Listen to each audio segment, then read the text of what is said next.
All right, thank you for all your participation. Right, great. Closing prayer. That was a really good class.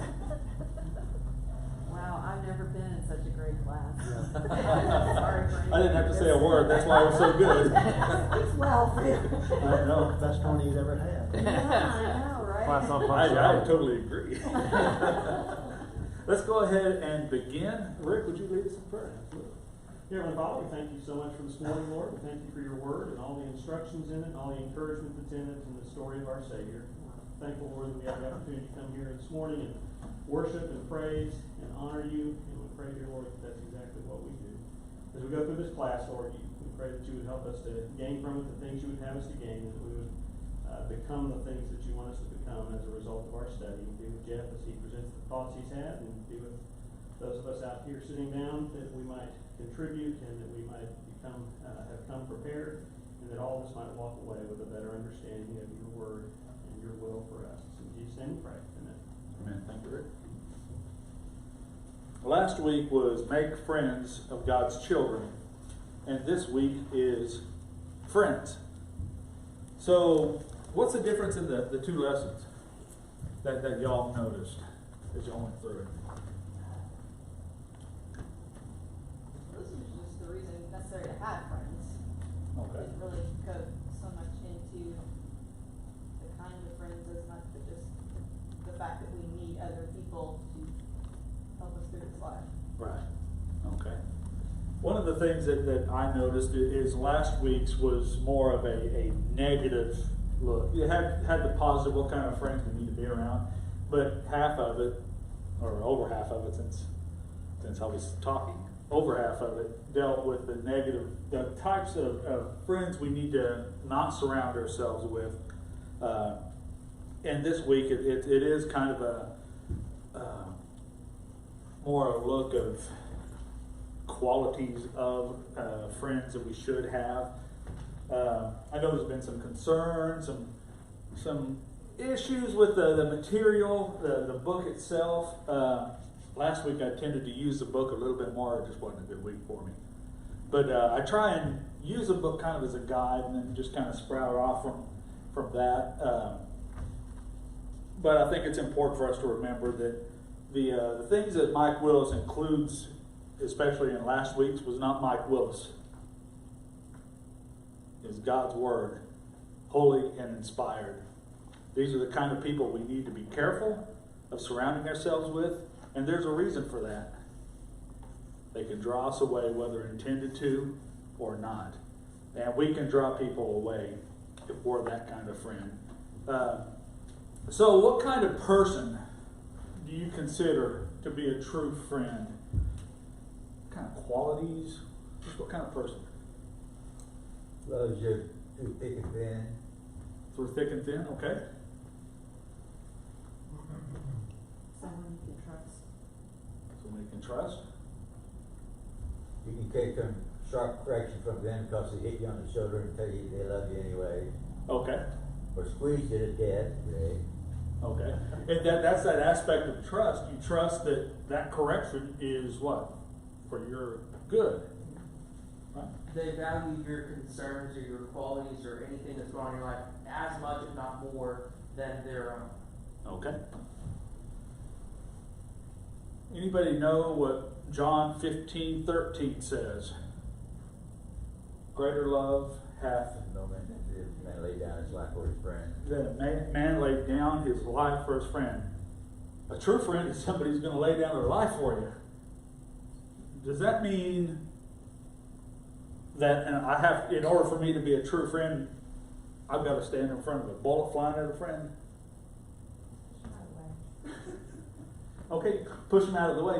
What does that entail? What does that mean to you when we read that?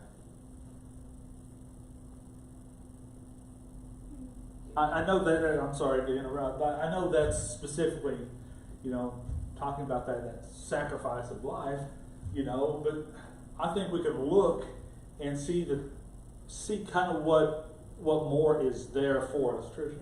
I was just going to say, do whatever it takes to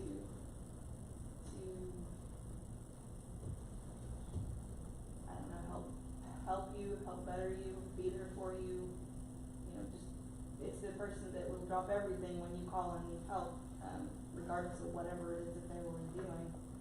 I think They that's won't do so exactly. grudgingly, Yeah. no questions, no, him falling, just do it. I think that's exactly it. A friend would go to any length necessary to help a friend out. That's what a true friend is. What lengths may you have to go to? Well, sometimes you have to set aside your own concerns or wants, Okay. and pay attention to and take care of that person's needs. Okay. That they need to be, it's the one another that we see throughout Right. the New Testament, that we need to put them first. What do you think? Exactly. I mean, we may have to risk our life. We may have to put our life on the line. We may have to put our health on the line. We may have to put wealth on the line. A friend is in need financially. We may need to take some of what we have to help them out in a time of need. Is it easy? Go ahead. I was just gonna say, a lot of times you have to set aside your pride. They may have hurt your feelings, but they're still your friend. It may be something very humbling that you have to do for them, but they're still your friend. It may be something that normally you would consider something you really want no part of, yet because they're your friend, it's something you're willing to do. Okay. Is it easy? Is it fun to rebuke or correct a friend? Because it means they're in a place that they are gonna have trouble with, and it's not gonna go well for them, so, no, it's no fun. Right. Because of where they're at, that you're having to do that. And if it is fun, I'd say you're probably not a true friend. It's something that's necessary, but it's not something that's fun. You risk your friendship sometimes because you have to rebuke, you have to correct, you have to grab them by the shoulder sometimes and shake them. The loss of relationships. Sometimes your friend may be at odds with other friends, and you have to choose which friend is the one that's best fitted for you, the one that helps you grow closer to God. And if you have to choose between friends, sometimes there's some issues there that make it difficult in your life, so you do have to choose friends. Go ahead. I don't know that it obviously depends on the circumstances, but I've had friends who weren't necessarily friends or had issues with each other. I didn't give either one of them up. We didn't do things together perhaps. Right. I love them both. Right. And they got my opinion. Yeah. Because we all know. I will share, but the fact was that the problem was between them. I didn't have a problem with either of them. I didn't have to give them up. Right. I think a true friend doesn't just give one up in favor of another. Right. That's not what friendship is about. Right.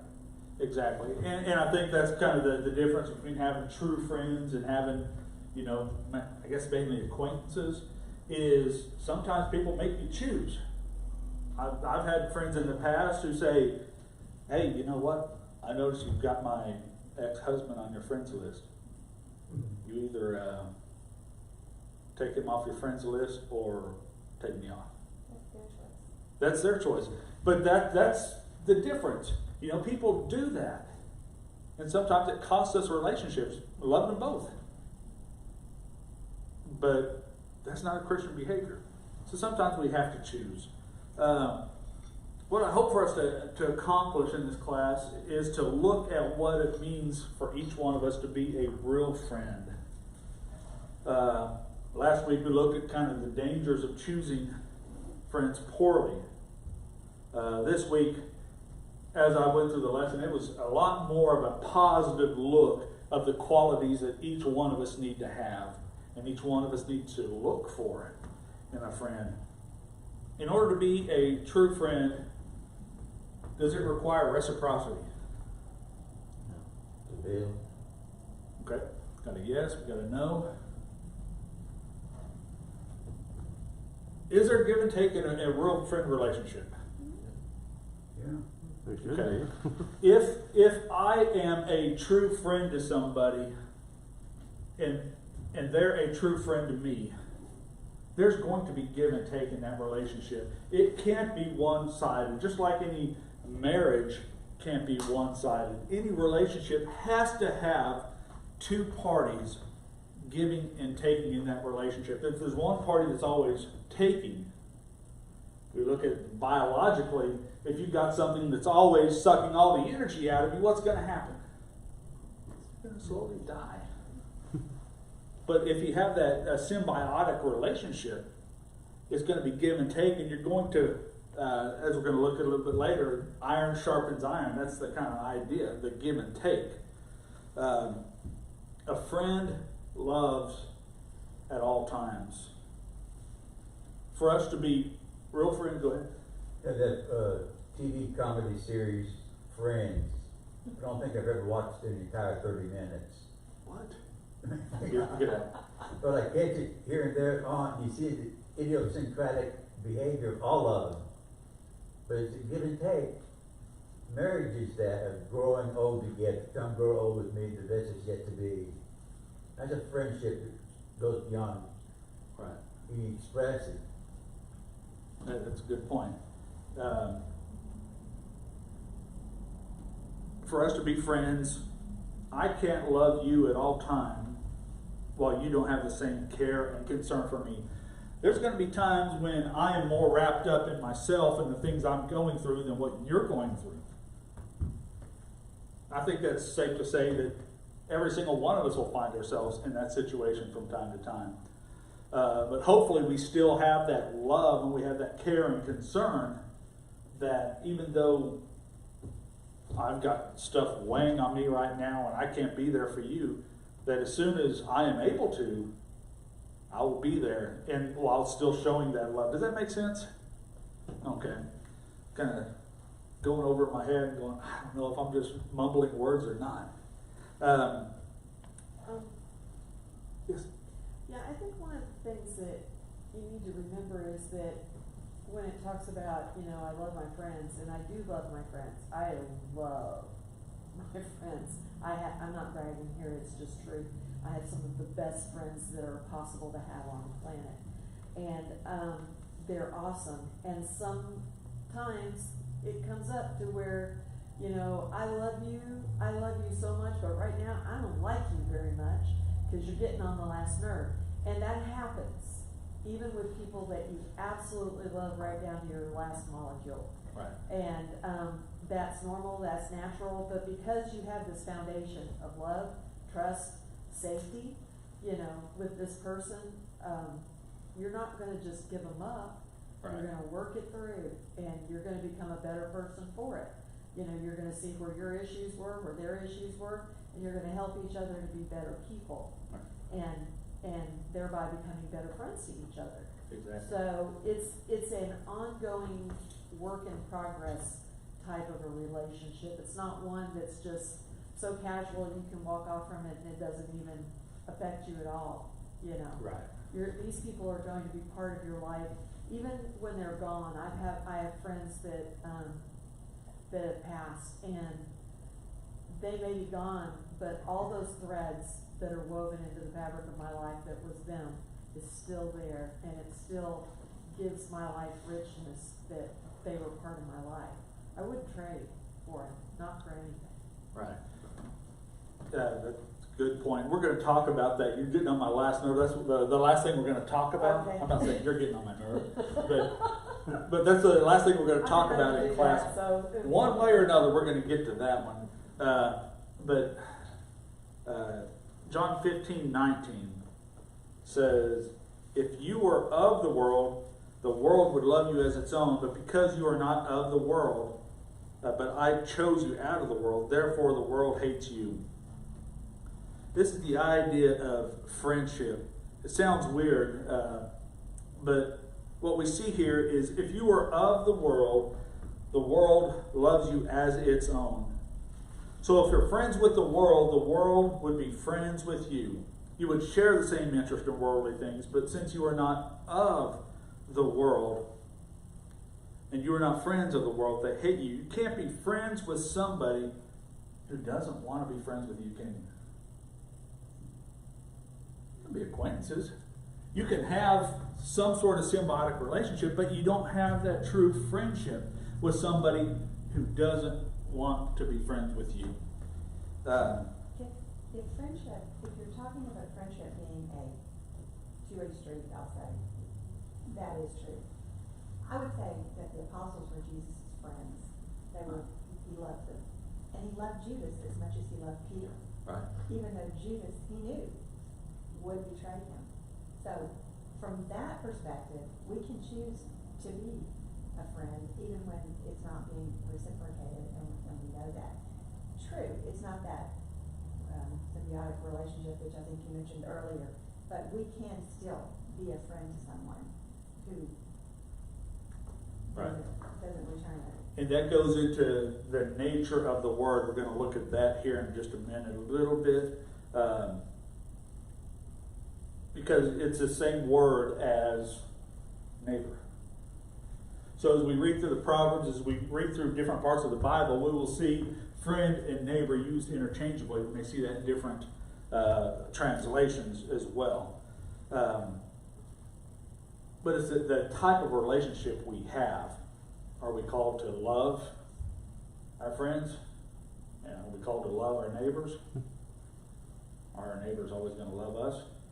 So that's the kind of idea you're talking about there. James 4:4 says it clearer than I could. You adulterous people, do you not know that friendship with the world is enmity with God? Therefore, whoever wishes to be a friend of the world makes himself an enemy of God. I can't be friends with God while acting contrary to Him or acting against Him. The same thing is true with friends, isn't it? I can't claim to be a friend of somebody if I am acting contrary to them. I'm acting against them. I'm treating them as somebody who is not a friend. If we act in ways that go to hurt them or bring them down, we're acting as enemies. We're not acting as friends. So what are the qualities of true friendship? I'm not talking about the neighbor aspect of it, but the true friendship where we have a relationship with each other. What kind of qualities are there? Love? You think that's important? Vital. Okay. Just a little bit. Rejoice with you when you rejoice, and cry with you when you're crying. Okay. Right. They're not afraid to tell you when you're wrong and give you advice on how to fix that. Okay. That's important. Holiness, Holiness. Okay. Why is that important? because it's the nature of God, purity that's there. We don't just run with the crowd. There are people, for example, I got back in Vietnam, my friends were coming back after I did. We'd go out and visit for a night. That's it. I was going in a different direction. There was a holiness path. Okay. That's a good point. Anybody have anything else? I'm sure we could go through lists of qualities. But we'll start off with the first thing. I think the most important thing is love. It has to be the top of the list because it is the top of the list for every relationship we are to have in this world. G.K. Chesterton said that God commands us to love both our enemies and our neighbors because usually they were the same people. Sometimes that's true. While it may be silly, the command to love everyone should show us how important it is in our lives. Love has to be front and center of everything we do, especially with our friends. Proverbs 17:17 says, "A friend loves when? At all times." And I mentioned this earlier, but we should keep in mind the word friend here. It does mean friend, but it also means neighbor. A neighbor should love at all times. Drives home the importance of love for all of us. But a friend loves at all times. What times does that exclude?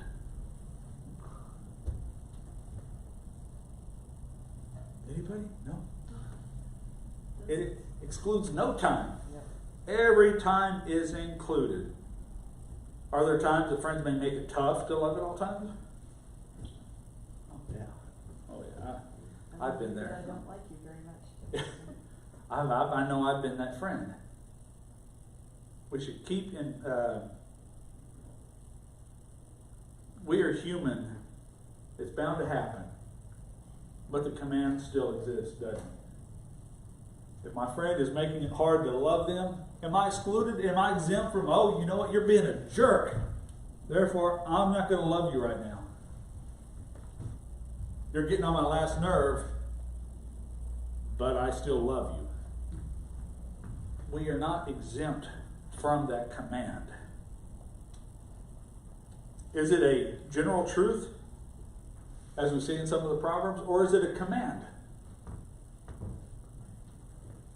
Well, we're commanded to love everybody, so, there wouldn't be an exclusion of that for friends.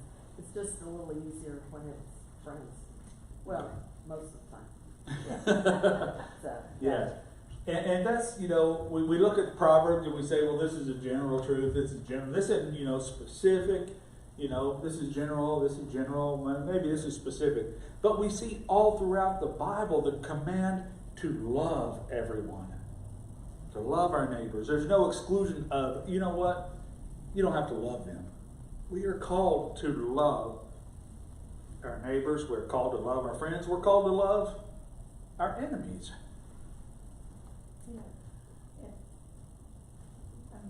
We're studying the apostles in the kids' class right now, so it's on my mind, but we're all to imitate Jesus Christ.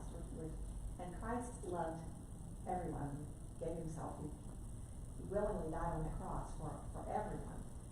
But in reading the New Testament, reading the Gospels, he wasn't friends with everyone. He loved them. He was friends with a chosen few. There were the apostles, as I mentioned, Mary and Martha and Lazarus, and there were probably others that I'm not thinking about, but there was a difference. We're to love everyone, and Christ did. But again, we're to pattern our lives after what? After Christ. Right. And that was the way he did it. Right. And he didn't, Peter wasn't always loved. Well, But you said but Judas. he was still a Did he friend. love Judas? And he did. He loved, but he was also, and again, I think that they were all. He was a friend to them. Let me put it that way. We're having a friend in Jesus. Yeah. Oh, I was just, no, never mind. Good one. I agree. Go ahead. We're all familiar with organizational charts, president, vice president, managers, you know how that flows. Right.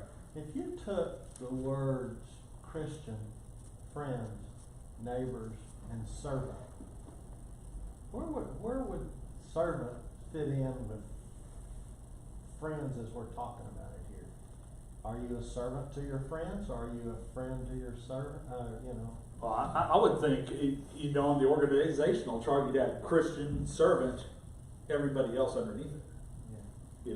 So, my neighbor, my enemy, I'm a servant to them. Which means, and this gets back to those words that describe friends. Servant is one of them. Right. Yeah. So, how does that impact our lives? How does that impact our relationships? We can find dozens of passages in the New Testament that tell us to love one another. Enemies, friends, 1 Corinthians 13, Ephesians 4, Romans 13. We could list them all out, we could read them all, but we all know what the Bible has to say about it. And Proverbs 17:17 ends reminding us that a brother is born for adversity. There are times that they're going to be tough. There are going to be times that we are at odds with one another. But we always need each other to get through life. We always need each other to get through those tough times. We're going to talk about that a little bit later in class. There were times in my life where I fit into what Proverbs 18:24 was talking about. And maybe you found yourself there as well. A man of many companions may come to ruin, but there is a friend who sticks closer than a brother. A man of many companions may come to ruin, but there is a friend who sticks closer than a brother. What is this saying? Having many companions comes to ruin? What does that mean? have the deeper relationships. It's talking more about the surface, shallow relationships, like acquaintances, as opposed to, you know, true friends that are going to be there for you no matter what. And Okay. that you can rely on and trust. Right. And they hopefully can rely and trust on you too. Right. Okay. So this point really ties well together with last week, because something I didn't say because of time relations. Something that is important about friends that goes with this is the association that is tied between. I think it's really important that we define and let our definition of friends be known very strongly, because who you become associated with, regardless of how close you are, can hurt or benefit your impact and example in the world. In fact, when you look at Jesus, those he called close as his friends, there's a reason the Pharisees said, "You eat and dine and associate with sinners." Matthew's a tax collector, a pariah among his people. Simon the Zealot possibly was a wanted man, a murderer, a terrorist, as far as the Romans were concerned. You see Peter and some of the apostles were supposed to be nincompoops as far as education goes. These weren't necessarily the best people in the world, but Jesus looked past that and saw them. But yet the Pharisees still tried to spin that as a negative association. And I think that's one of the big things that we have to take out of this is be careful of who you associate yourself with on a deep level and on a shallow level as well. I think that's why the proverb you just read off is so important. Right. Because if people just see you milling about with just everybody, they might just assume that you're all of these different groups and you're going to just be literally that flavorless salt of the earth. But if you're defined by a small group of people that you really have a real intimate and deep knowledge connection with, that's going to scream more about your influence and impact there. Right. It pops into my mind that bad company corrupts good morals. The bad companions corrupt good morals. To me, the difference between friends and companions is companions are along for the ride. You know, they don't have that concern for your betterment. They don't have that concern to build you up and make you a better person. They have that concern of we're having fun. You know, as long as we're doing what I enjoy doing, I'm going to be here. And as soon as that changes, I'm going to move on. It's that kind of a relationship that we see. They don't care if you're in the going in the right direction. They're just going to steer you in the direction, whichever direction has fun, whichever is enjoyable. There's no work required to develop that relationship. They just show up, they leave, often leaving you in a worse place than where you started. And I say that as personal experience. You know, I don't say that through any books or anything that I've read, but in my own life, I have seen that play out, where I have been that person, and where I've surrounded myself with those kind of people, and I end up in a worse place than when I started that.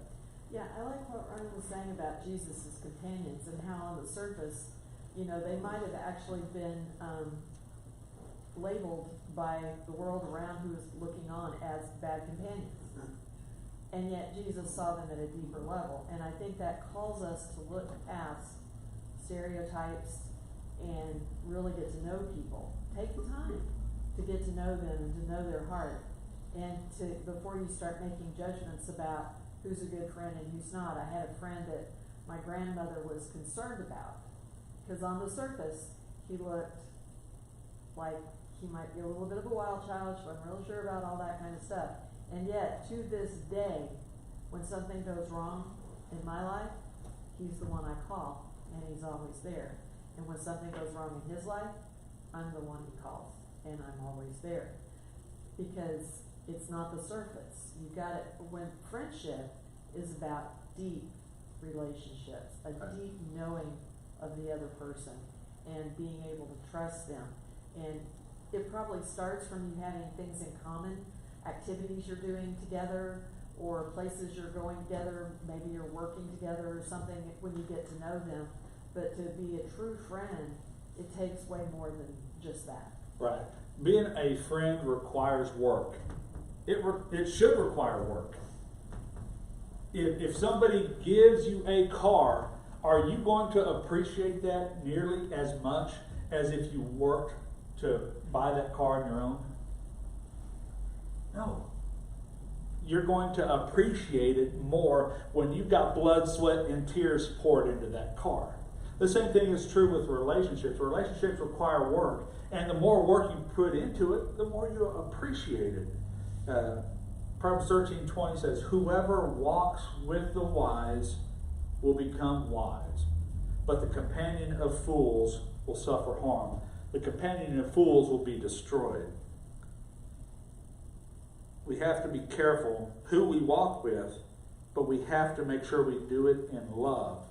And if we're walking with the fool, we're going to be drawn down to their level, and it's going to destroy us. But moving on, the second quality that we must have is loyalty. We looked a minute ago at love. A friend loves at all times. This is what being loyal is about, loving at all times. Not letting things get in the way of loving each other. Who is it that comes running to your side in an emergency when you're going through hard times in life? Who is it that you're closest to that's going to drop everything and be there for you? When your world's crashing down, are your friends running towards you or away from you? That's too much drama for me right now. I've got my own stuff to deal with. We should always be able to count on our physical family to be there for us. But sometimes we can't. Sometimes they're not able to.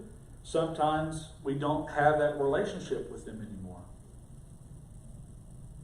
Sometimes they don't want you in their life, even if it means, sometimes they don't want, I just messed my sentences up here. We should always be able to count on our physical families to be there for us, but unfortunately that isn't always the case. Sometimes they can't, sometimes they won't. But a true friend will be loyal to you and help you in your life, even if it means tough love, as we're going to look at it later. Because sometimes the drama that we're going through is our own doing, and we need somebody to shake us and say, "You did this." Own up to it, correct it, whatever the case may be. Proverbs 18:24 says, "A friend will stick closer than a brother." Why is this distinction made? A friend will stick closer than a brother. Like you said, sometimes your physical family won't. Okay. You know, they say that blood is thicker than water, but it's not necessarily, true. And you see it all the time when siblings are, they talk to each other maybe on Christmas or whatever, and they don't know what's going on in their lives, but just because they were born to the same parents doesn't mean that they were, that they're friends, that they have anything to do with each other. But a true friend is, definitely uses the term found brothers and sisters all the time, and so it's kind of that idea. Do you get to choose your brother or sister? I didn't get any choice. Dad didn't give me any choice. Hey, there they are. Thanks. Those are the people you let me with. And the parable of the prodigal son, the two brothers the one brother didn't understand. "Dad, why are you doing this for him? I mean, look. Yeah. Don't you realize he walked away from us?" To me, this is similar to the adoption. The parent adopting a child. A parent who has a child doesn't necessarily choose what child they get, but when a parent adopts, they say, "I want that child." As a friend, we are choosing who we are in a relationship with. And to me, that makes it more special. It makes it more meaningful. I think that requires even more work to develop than somebody you're born into a family with, and you just grow up. Sure, there's work that's required there as you grow up to not kill each other. But there's a different type of relationship there. And there is, but I think it also speaks to the fact that we have to work at relationships regardless of what they are, whether they're blood relationships or whether they're friendships. And sometimes that distancing that happens between family members is because we don't work at it. We take it for granted. And we can take our friendships for granted as well. And then those will, if not fail, they'll at least suffer. That's a good point. I think of this choosing process of choosing our friends. I don't know if anybody, certainly I haven't been in this scenario, so I'm just speaking off the top of my head. But if you're in, let's say, a PE class, and you're playing a game, and you've got captains, and the captains have to choose who they want to be on your team. If you were the last person chosen, what is that saying? I didn't choose you. You were the leftover. I didn't want you, but I am forced to take you. Now, if you're the first person chosen, what's that saying? You're better than the last. You're better than last. I really want you to be on my team. You know, that's kind of, you know, what I see there. For someone to choose you means something. I want you in my life. I want you to help make me a better person. Our loyalty must be displayed to our friends. We have to choose them, even when the times are rough, to be in our life. We must be there in good times. We must be there in bad times to support them. And they will support us and help us no matter what. The third thing is we have to have an ability to keep a confidence. Proverbs 25, starting in verse 9. The NIV said it better than some of the other translations. It just made it a little clearer. If you argue your case with a neighbor, do not betray another man's confidence, or he who hears it may shame you, and you will never lose your bad reputation. What is that saying?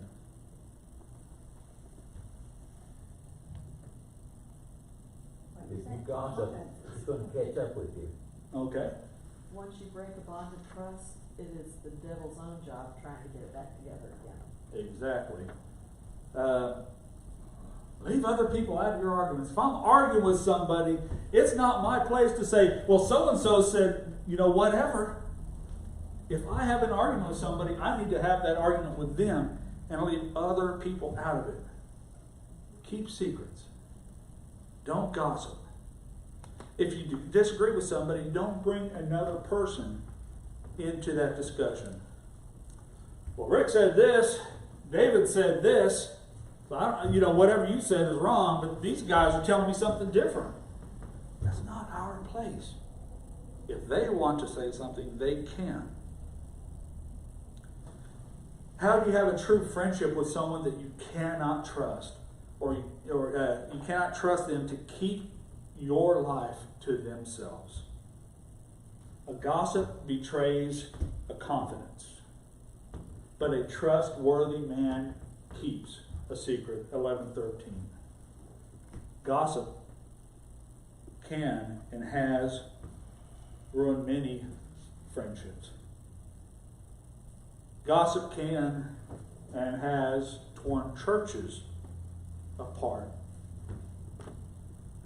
There's a reason it shouldn't have any place in our life, among friends, among enemies, among anybody. It needs to be out of our life. Have you ever been around somebody who is a malicious gossip? That they just are always mean-mouthing people behind their back and saying ugly things about them and all that kind of stuff.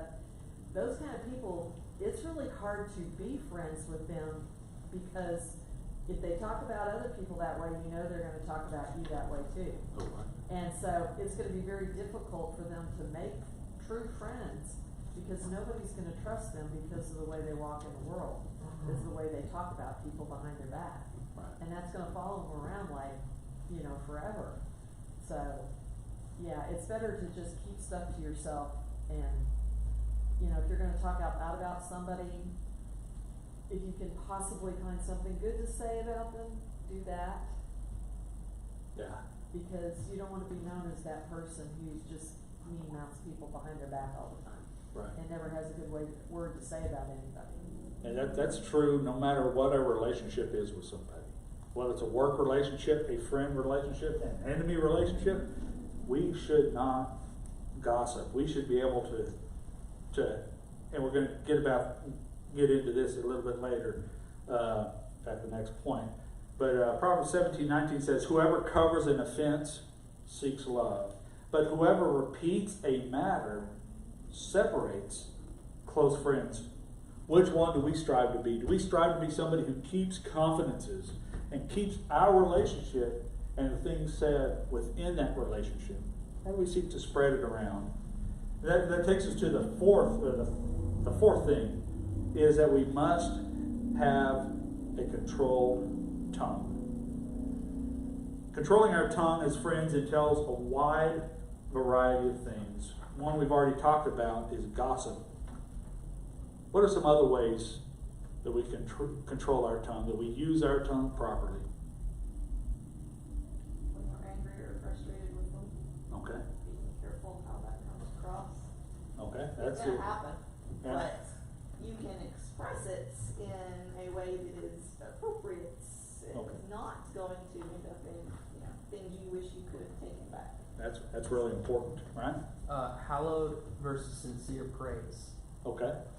I know, that's sometimes the bane about friends is that it's quite easy for them to just throw a word of praise out, but does it actually have meaning behind it, or is it sincere? And that's sometimes the hard shell to follow there. And that's I think the book talked about that, the flattery, instead of just being honest, with your friends, that flattery of heaping praises on them, it isn't always the best.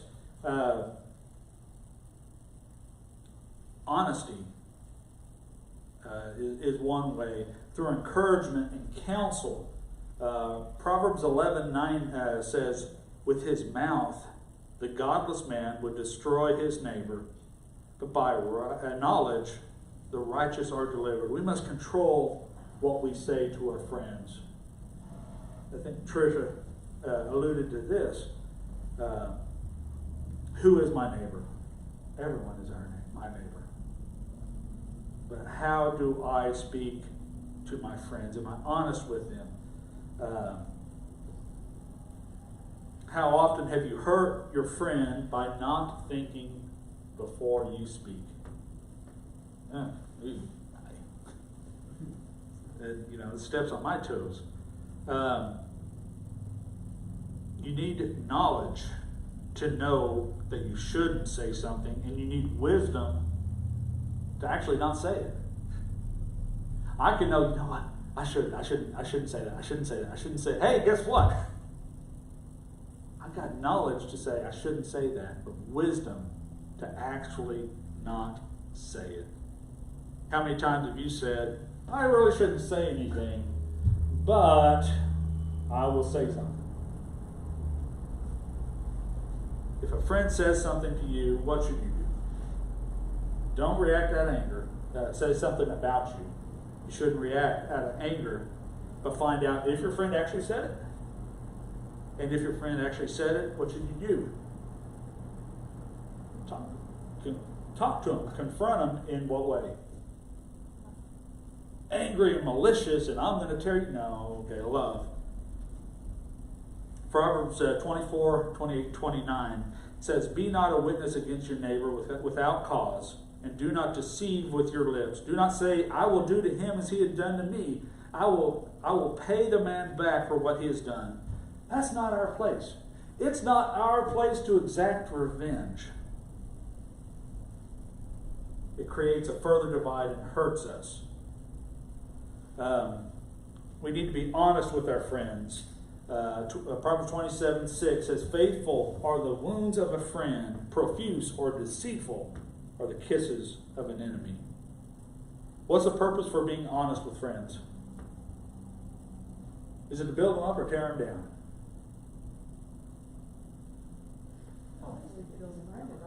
It's to build them up. If it's to tear them down, if you're being honest with somebody to tear them down, you're not doing it for the right reason, and you're not being a true friend. We should use our tongue to counsel and encourage each other. This goes beyond not lying or being honest, as the purpose is to help each other grow. Ointment and perfume delight the heart, and the sweetness of a man's friend gives delight by hearty counsel. Are we there to help our friends when they need us the most, or are we hiding out? As iron sharpens iron, and one man sharpens another. When the steel works together, it produces a sharp edge. It hones the blade of each metal. But when they're working together, it dulls. What is our relationship doing? Is it working together? Or is it dulling each other like we saw in the Corinthian church? And the last thing is, we're out of time, as I mentioned earlier, is we must have tact. And we must be sensitive to the needs and feelings of others. Quick and simple one. Whoever blesses his neighbor with a loud voice, rising early in the morning, will be counted as cursing. Know when to leave. Be cheerful when you get up first. You know, you can be cheerful, but whenever you get up, are you, yay, everybody? No, we have to have tact. Oh, no. Okay, I'm sorry. Everyone needs privacy. Everyone needs space. Husbands need space from their wife. Wives need spaces from their husband. We all need space at time. But don't leave. Don't leave your friend. Sure, they're going to need space, but be there when they need you. Don't forget about them. All right, I appreciate all the comments. We actually got through a lesson. It took us a couple extra minutes, but we actually got through a lesson, the first one. Can I just say one thing? Nope, too late. Go ahead. I'm good anyway. Turn off the mic. This is all really good and stuff that we should know, but I think that one of the things that's really, really important is to also realize that we're not going to do this 100% all the time. And so one of the really important things about being a friend is to realize that you're not always going to be a perfect friend, and you hope that your friend will forgive you. And so when your friend is not a perfect friend, you need to forgive them and do what you need to do to re-solidify that relationship. Our friends are going to fall short, and so are we. Yep. All right. And next week will be the sin of laziness. Man,